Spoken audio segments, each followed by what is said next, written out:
Amid restrictions, raids, and crackdowns, Kashmiri Muslims are observing yet another Eid ul-Azha under brutal Indian military occupation in occupied Jammu and Kashmir today. According to Kashmir Media Service, as South Asian Muslims are celebrating Eid with all religious zeal and fervor, the Kashmiri people continue to suffer under the shadows of Indian guns for the past over 7 decades. Eid ul-Azha celebrations continued, though the festivity is missing due to anti-Muslim policy of the Modi regime and Indian military and police siege in Srinagar and other areas in Indian illegally occupied Jammu and Kashmir.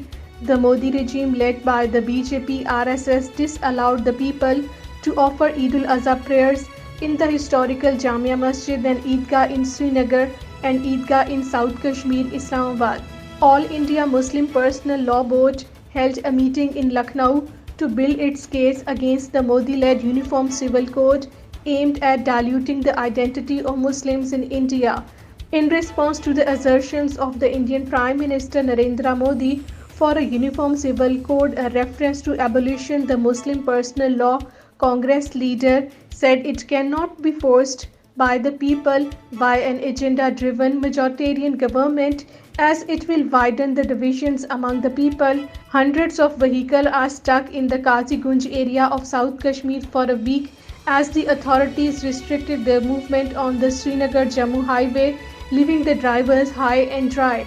Indian Army veterans have raised serious questions over the two contrasting faces of the Indian Army on the same day last week in occupied Kashmir and the other in Manipur.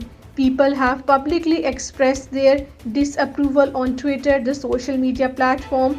One veteran in an interaction with the Telegraph has even asked an uncomfortable question: would the defense forces have done in Kashmir what it was compelled to do in Manipur?